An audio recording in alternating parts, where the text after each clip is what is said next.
Mr. Johnson, if I may, I would like to address my first question to you.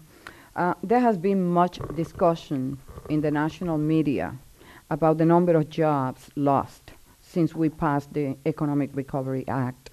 And you explain in your testimony that nearly 75% of those surveyed by your organization benefited from the tax credit for HVAC equipment. And I just would like for you to comment as to where would your industry be today if that credit had not been enacted into law? Madam Chairwoman, there is no doubt that there has been a constriction in our industry in the number of jobs. There is also no doubt that it would be worse if the tax credits had not been out there to encourage homeowners to seriously consider the alternative of taking advantage of the program, the tax credit program, and moving ahead with needed equipment replacement.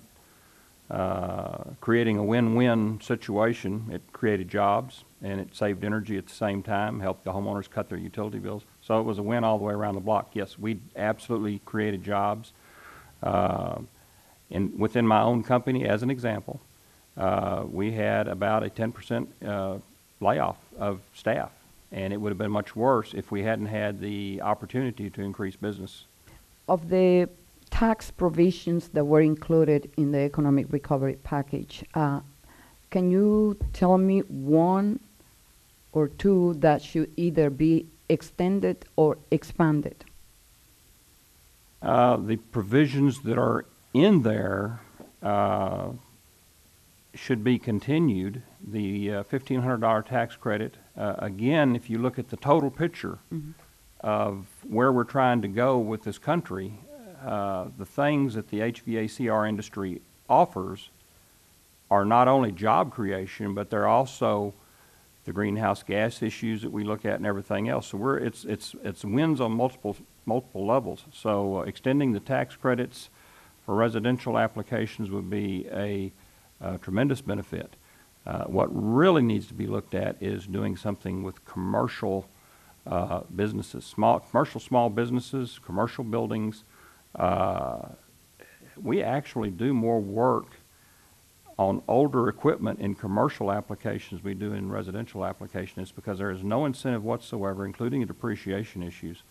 So there really needs to be some work in that area. Thank you. Mr. Woods, one of the reasons that firms are struggling to secure financing is dwindling cash flow. And the net operating loss provision in the Recovery Act was designed to permit once profitable small businesses to offset current losses, thereby reducing their taxes owed. Do you believe that the provision has improved their cash flow and ability to access credit? Madam Chairwoman, there's no question that that's a good initiative. However, for the members as they come in, as I was suggesting in my testimony, in 2008, our companies were making a profit. As we go into 2009, now's when our companies are in their most desperate situation. If you can carry the provision forward to 2009 and hopefully into 2010, because I don't think we're going to come out of this fast enough in our industry, as I mentioned, with us being first in and last out, Sure, it would be very beneficial for us. you're telling us that Congress should expand it beyond 2009. Absolutely, absolutely. That's where the net benefit will happen. Thank you. Mr. Johnson, you mentioned how the depreciation schedules have not been updated to match the useful life of certain property. How does the failure of the tax code to reflect business operations affect your company? And can you offer real-life examples how it alters the decisions of your customers?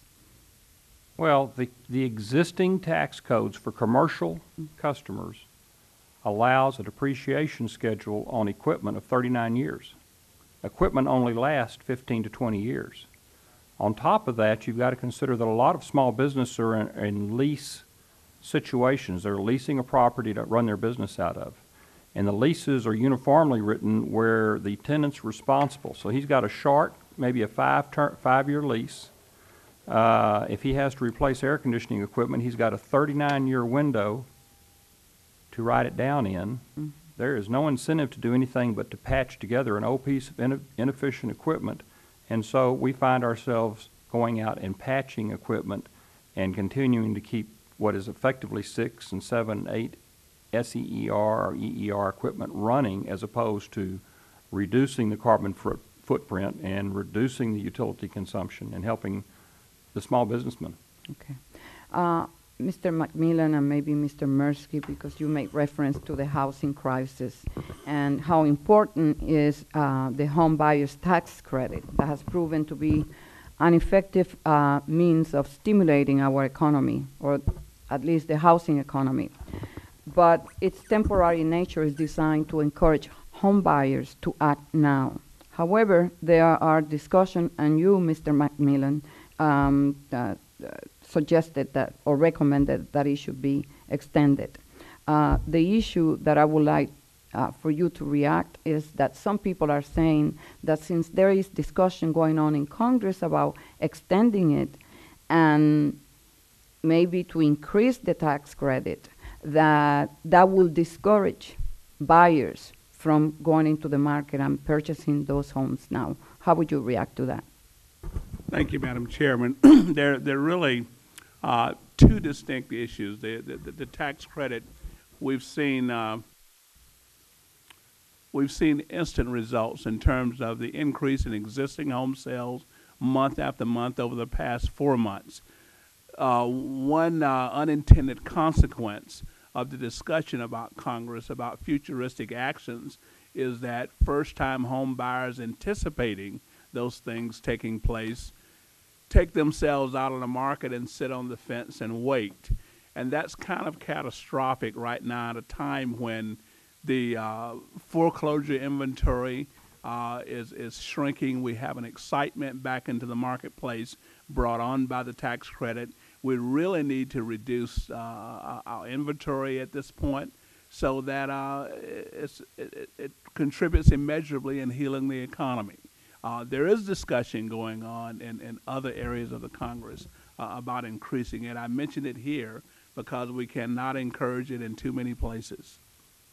Mr. Mirsky, one of the requirements to be an S corporation is that it cannot have a non-resident alien as a shareholder. This means that some foreign investors cannot invest in U.S. firms. With credit at a near standstill, does it make sense to have such a limitation on capital options? Well, that's an excellent observation and question, Madam Chair.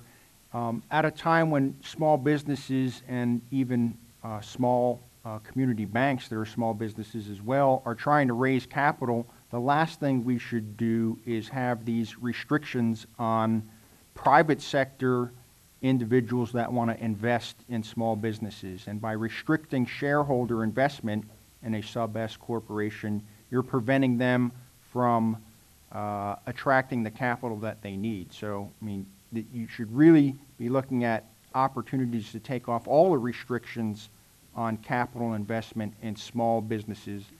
On the one hand, you have the federal government issuing TARP money, government taxpayer money to small businesses, yet on the other hand, restricting private investment in small businesses. So your point is a good one, that we should take off all the restrictions that are preventing small businesses from getting shareholder investment. Thank you. Mr. Graves, I have other questions, and in the second round, I will come back to all the witnesses again.